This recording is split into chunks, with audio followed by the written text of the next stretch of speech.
Shalom, selamat pagi Bapak, Ibu, Saudara, rekan-rekan yang saya kasihi di dalam Tuhan Yesus Kristus.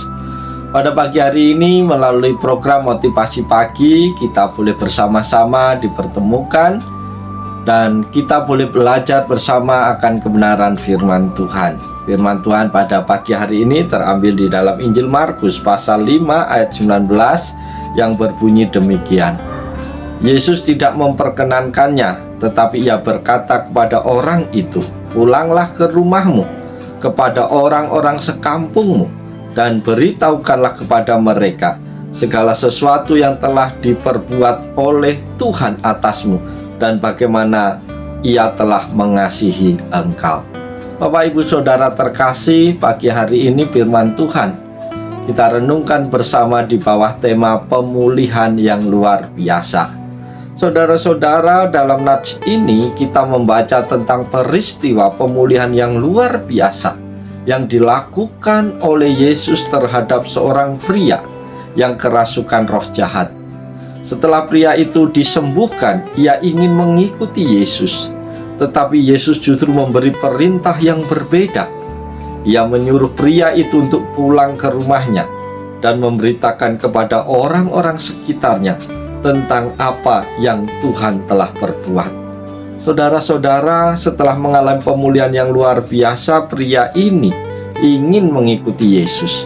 Namun Yesus beri perintah untuk menjadi saksi atas apa yang telah Tuhan lakukan dalam hidupnya.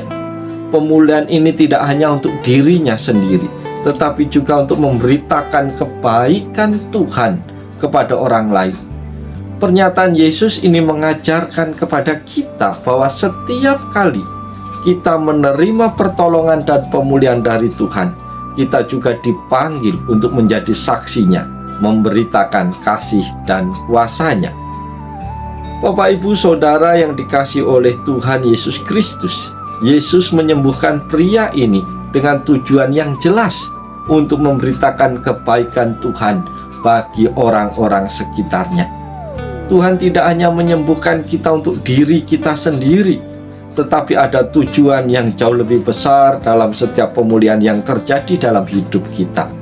Pemulihan kita adalah bagian dari rencana Tuhan untuk membawa orang lain kepadanya melalui kesaksian kita. Yesus menyatakan bahwa Tuhan telah mengasihi pria itu. Pemulihan pria tersebut adalah tindakan kasih yang besar dari Tuhan sebagai orang yang telah menerima kasih dan pemulihan Tuhan. Kita dipanggil untuk mengasihi orang lain seperti Tuhan mengasihi kita. Tindakan kasih dan pengampunan Tuhan harus tercermin dalam cara kita berinteraksi dengan orang lain. Bapak, Ibu, Saudara, melalui firman Tuhan pagi hari ini ada beberapa hal yang menjadi pesan Tuhan bagi kita. Pesan yang pertama adalah mengalami pemulihan untuk menjadi saksi Tuhan. Sekali lagi, mengalami pemulihan untuk menjadi saksi Tuhan. Saudara-saudara terkasih, pria yang disembuhkan oleh Yesus sebelumnya hidup dalam kondisi yang sangat buruk, kerasukan roh jahat, dan hidup di kuburan. Namun setelah Yesus menyembuhkannya, pria itu dipulihkan secara total, baik fisik, emosional, dan spiritual. Yesus tidak hanya menyembuhkan tubuhnya, tetapi memberikan kehidupan baru. Setelah mengalami pemulihan tersebut, Yesus tidak mengizinkan pria itu untuk ikut serta dalam perjalanannya, melainkan memintanya untuk pulang ke rumahnya dan memberitakan kebaikan Tuhan. Pesan yang kedua adalah menjadi saksi Tuhan di lingkungan terdekat. Saudara-saudari terkasih, Yesus minta pria itu untuk pulang ke rumahnya dan memberitahukan kepada orang-orang sekampungnya. Hal ini mengajarkan kepada kita bahwa kesaksian tentang Tuhan dimulai dari lingkungan terdekat kita, yaitu keluarga dan masyarakat. Kita seringkali berpikir bahwa menjadi saksi Kristus harus dilakukan dengan cara yang besar atau tempat-tempat tertentu. Tetapi Yesus mengingatkan kita untuk mulai dari rumah kita sendiri. Tuhan ingin agar kita berbagi kisah tentang kasih-Nya dan karya-Nya dalam hidup kita ke tempat yang kita kenal dengan orang-orang yang kita cintai. Pesan Tuhan yang ketiga adalah memberitakan kasih Tuhan yang mengubah hidup. Saudara-saudara yang terkasih, Yesus minta pria itu untuk memberitakan segala sesuatu yang telah diperbuat oleh Tuhan atasnya dan bagaimana ia telah mengasihinya. Tindakan Yesus ini menunjukkan bahwa kesaksian yang sejati datang dari pengalaman pribadi dengan Tuhan. Pria ini tidak diminta untuk berbicara tentang ajaran atau doktrin teologis, melainkan untuk berbagi kisah pribadinya tentang kasih dan anugerah Tuhan yang telah mengubah hidupnya. Hal ini mengajarkan kepada kita pagi hari ini bahwa kesaksian yang paling kuat adalah kesaksian pribadi yang berasal dari pengalaman kita sendiri dengan Tuhan. Pesan Tuhan yang keempat adalah tugas setiap orang percaya adalah menjadi saksi kasih Tuhan. Bapak Ibu Saudara terkasih, Yesus tidak hanya memulihkan pria ini, tetapi juga memberi tugas. Setelah menerima pemulihan, pria itu diberi tanggung jawab untuk memberitakan kasih Tuhan. Ini menunjukkan bahwa setiap orang yang diselamatkan dan dipulihkan oleh Tuhan tidak hanya menerima anugerahnya, tetapi juga dipanggil untuk menjadi saksi bagi orang lain. Menjadi saksi bukan hanya tugas orang tertentu, tetapi setiap orang yang menerima kasih dan kuasa Tuhan dipanggil untuk menyebarkan kabar baik itu kepada dunia.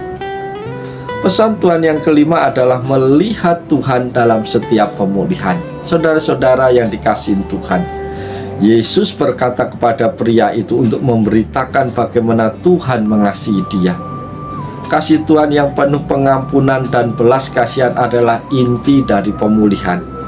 Ketika kita melihat bahwa setiap pemulihan dalam hidup kita adalah hasil dari kasih Tuhan, kita akan lebih bersemangat untuk membagikan kabar baik ini. Pemulihan kita, seperti pemulihan pria ini, adalah tanda nyata dari kasih dan kuasa Tuhan yang menyentuh hidup kita. Bapak Ibu Saudara yang dikasihi Tuhan, Markus 5 ayat 19, Yesus mengajarkan kepada kita bahwa setelah mengalami pemulihan dari Tuhan, kita dipanggil untuk menjadi saksinya, mulai dari rumah dan lingkungan terdekat kita. Kasih Tuhan yang telah mengasihi kita dan memberikan pemulihan kepada kita harus menjadi kisah yang kita bagikan kepada dunia. Karena itu setiap orang yang dipulihkan oleh Tuhan memiliki tugas untuk memberitakan kebaikan Tuhan kepada orang lain, menunjukkan bahwa kasih dan kuasa Tuhan dapat mengubah kehidupan siapapun juga. Biarlah firman Tuhan di pagi hari menolong kita, memberkati kita, memotivasi kita, bahwa kita semua diingatkan Tuhan. Kita punya tugas tanggung jawab untuk menjadi saksi Tuhan dimanapun kita berada, kapanpun kita ada. Karena setiap orang yang sudah dipulihkan oleh Tuhan, yang sudah menerima anugerah Tuhan, harus berbagi kehidupannya dengan orang lain. Oleh sebab itu, mari kita jalani seluruh kehidupan kita hari ini dengan sukacita. Lakukanlah yang terbaik. Biarlah Tuhan dipuji, dipermuliakan melalui seluruh kehidupan kita sepanjang hari ini. Oleh sebab itu, selamat pagi, selamat berkarya. Tuhan Yesus menolong, Tuhan Yesus memberkati Bapak, Ibu, Saudara semua. Salam haleluya. Amin.